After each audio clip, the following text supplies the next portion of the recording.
On the exact same day that it was released in 2007, Chaos Studios' Homefront made its way through the door of the video game store, the mom and pop video game store that I managed to be employed by at that time in 2011. Taking advantage of some of the perks of the job, I took that game home. My boss let me take that game home for the weekend so that I could play it and talk about it with other customers who might potentially buy the game. One of the first things I did, because it was 2011 and I was 16 years old, is I read some of the published reviews that were on the internet at that time.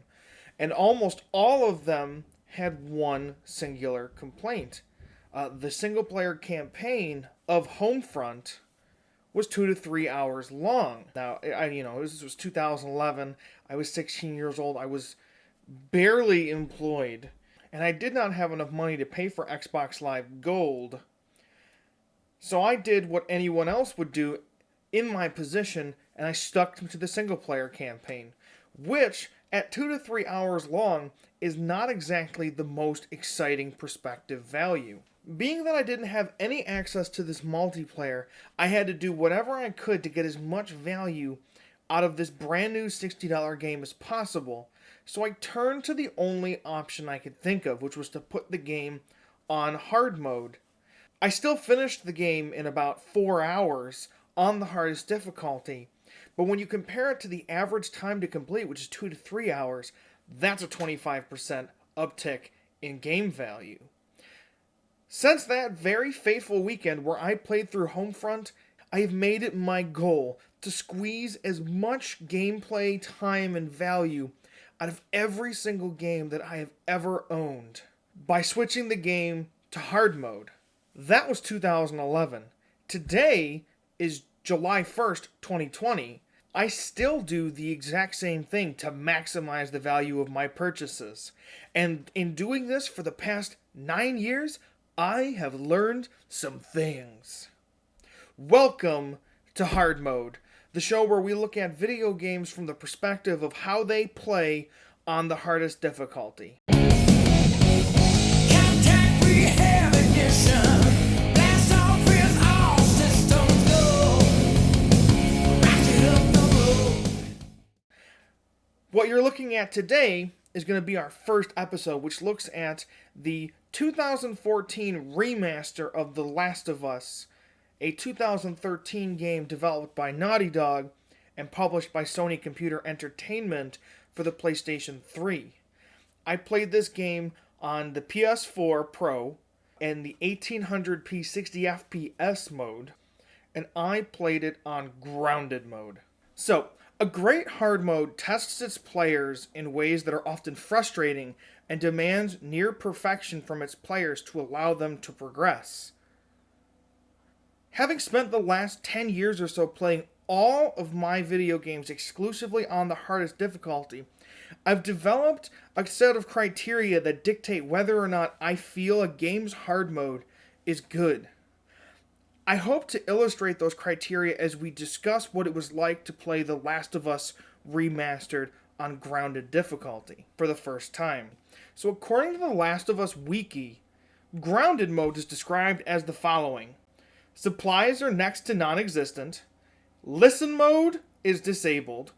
All enemies do triple damage. The HUD is disabled. The controller's light bar no longer indicates Joel's health in the remastered edition for PS4.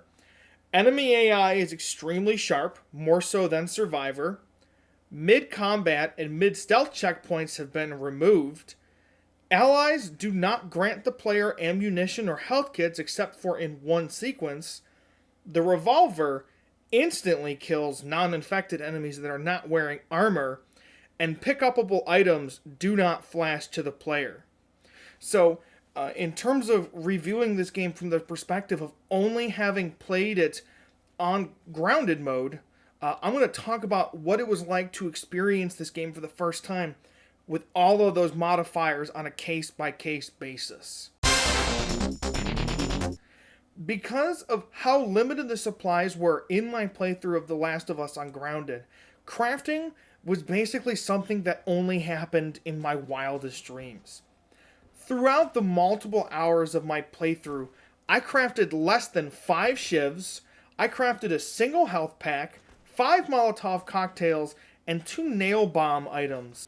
And I would spend hours traversing the landscape and the encounters with like 3/4 of a blade, or half a unit of alcohol, which made the crafting of these items feel somewhat beyond my reach. It felt somewhat futile. It came in handy a couple of times. I think there were 2 sequences where I managed to have enough for a smoke bomb that really saved me. But for the most part, crafting was a non-element for me during my playthrough. Having never played this game on anything beneath grounded difficulty, I honestly didn't know what listen mode was until a friend of mine that I was discussing the game with while I was playing it mentioned that there was this thing called listen mode, which apparently allows you to determine where enemies are in the area. But without that, this added an incredible amount of tension to every single enemy encounter, almost to a frustrating degree, especially in the larger encounters later in the game. Sometimes, because I couldn't tell where they were, and there were so many pieces being moved in the game space, it almost felt like the AI-controlled characters were teleporting behind me to end my sad existence in an instant. The demand of awareness that not having listening mode puts on the player can sometimes feel overwhelming because of just the sheer scale of the combat, and the lack of a mechanic to nullify that challenge made the game feel a lot less like video gamey. Like there was an element of realism added to grounded mode that I think other difficulties potentially could benefit from in terms of adding a realism element. This made stealth truly a game of maximized awareness. I'm not going to say that the stealth mechanics always were executed with perfection, both on my part and based on the systems of the game, but you essentially have no room for error in terms of being mindful of your surroundings. And this would make managing these encounters both a nightmare or a triumph based on your relative level of success.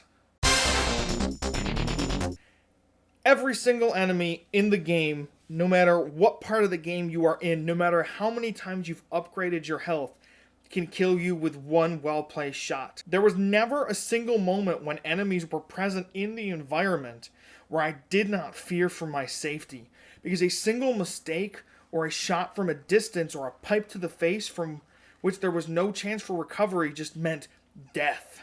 So you had to be 100% sure that you could land your shot, otherwise you were just done. Minute flaws in the level design and the occasionally inconsistent hit detection when attacking foes led to instant deaths constantly during my playthrough. It was like every enemy in this game felt like I was dealing with the Jackal snipers in Halo 2 on legendary difficulty. So I never had anyone during the entirety of the game give me any items. I never had a HUD to begin with, and I had no idea that the controller bar at any point would illustrate how much health Joel had. So not knowing what I was missing didn't really hurt or hinder my experience playing this game on grounded difficulty.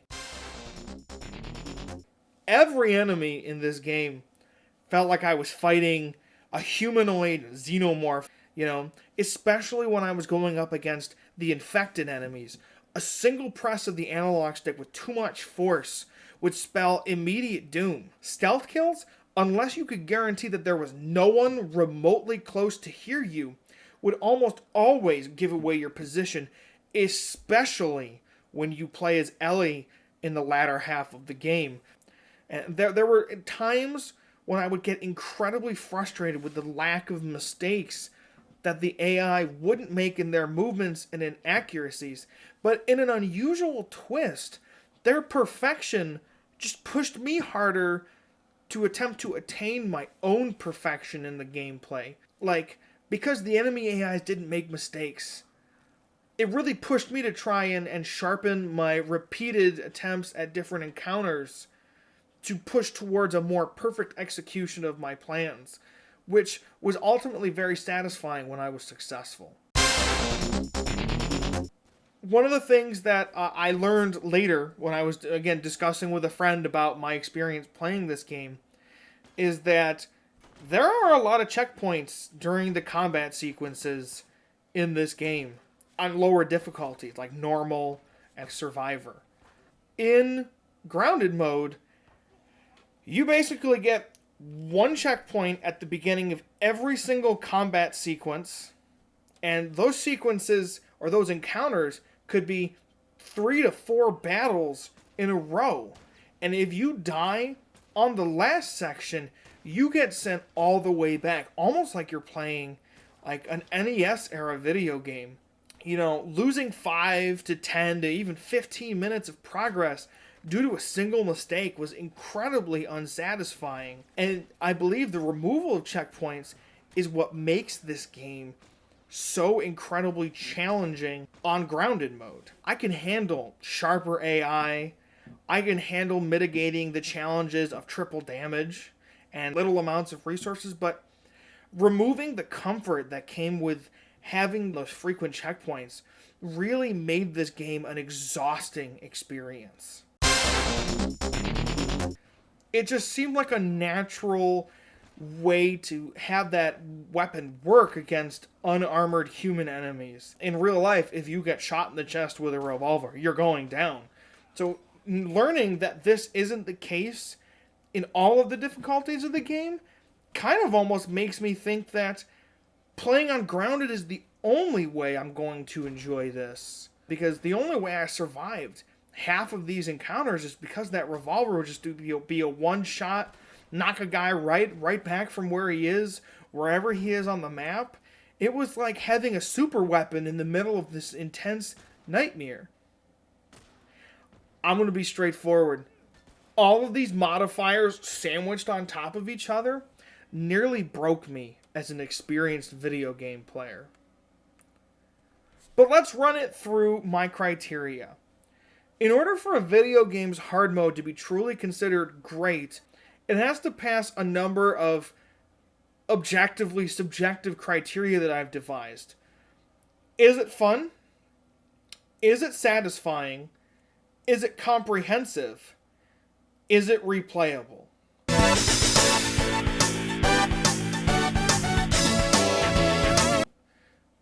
Grounded mode is, at the end of the day, an exercise in tolerable misery. When you combine the long encounters, the limited checkpoints, the combat that demands absolute perfection, and the sheer lack of resources to make that combat more interesting, it all merges together to create an experience that makes playing through the apocalypse feel like you're living an apocalypse. After a while, you settle into a rhythm of stealth kills and headshots that demand so much from you all the time that you kind of just burn out, and it becomes, because of the kind of lame environmental puzzles and the incredibly frustrating combat, I'm going to go ahead and say that as a whole experience, grounded mode is not fun.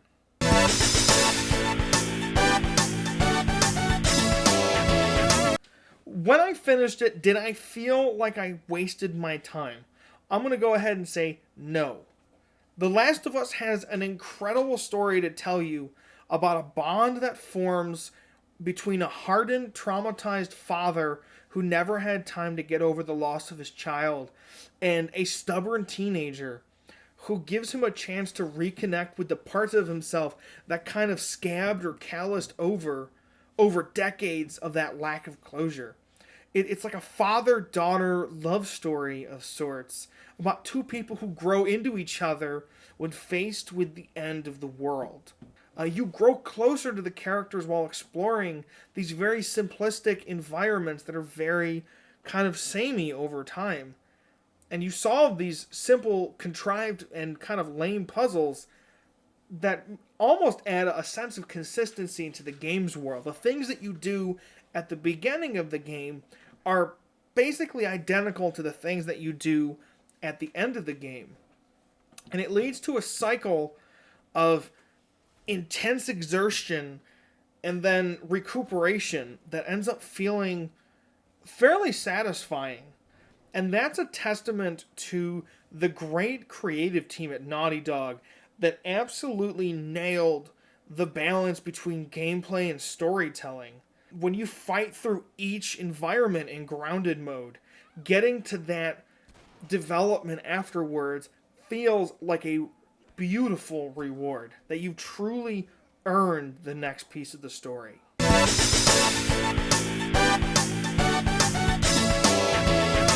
I communicated with a close friend during most of my playthrough because he was really interested in my take on The Last of Us. Several of those conversations revealed entire systems that were basically chopped out of the game in order to make it a more difficult experience, you know. Item crafting was basically nerfed and turned into a rare delicacy. Listen mode was disabled, which led to some encounters feeling a little cheap and a little teleporty and unpredictable. And the idea that checkpoints were basically just chopped out made it feel like the game that my friend was describing was a completely different game from the one that I played. In the push to make grounded mode more difficult, they left out some of the combat variety and some of the mechanics that make the game more interesting to play and experience. And to learn that there were all of these things that were removed or limited made me feel like I had this lesser kind of starved out experience throughout most of my playthrough. You know, grounded mode for The Last of Us is not a comprehensive way to experience the structures of The Last of Us that the game was designed around.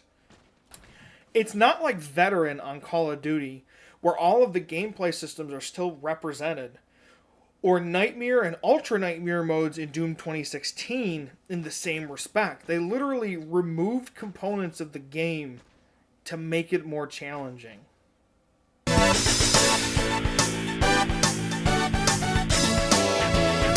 Well, based on the fact that they give you a trophy for completing Grounded Mode Plus, they sure would like you to replay this. But honestly, after one go-around, I was so burnt out on the systems, or lack thereof, in Grounded Mode, that I was ready to never play The Last of Us again, ever. And on one hand, you could say that it's my fault for choosing Grounded Mode for my first playthrough. But I've played dozens of games where I've chosen the most difficult option and still wanted to go back and experience more of it, and maybe it's post-game or it's New Game Plus, oftentimes on that same hard mode. The Last of Us's Grounded Mode, just to me, isn't that kind of experience. It's a torturous take on a difficult story set in a destroyed environment. It's unforgiving, and although I felt triumphant and excited as the credits rolled, I felt enough lingering frustration and irritation that it's safe to say that I would never pain myself twice. Because I don't feel that it's very replayable, and I don't feel that it's very comprehensive. I'm going to give The Last of Us's Grounded Mode a hard pass. This is a game that's really designed for you to savor every moment, because it's truly a special game. Even 7 years after its initial release, there are things that it does that many of its modern contemporaries just haven't mastered. And to put yourself through absolute torture to get there kind of almost takes away some of that specialty that the game brings to the table. People say that they're so connected and so drawn to these characters of The Last of Us, and I think because I had such a baseline of irritation throughout most of Grounded Mode, I never formed those connections. And I don't feel like I loved The Last of Us the same way the majority of the mainstream gaming culture does. Because of that, I'm going to say don't play grounded mode. Unless you're a trophy completionist, you owe grounded mode none of your time. Don't torture yourself the way that I did.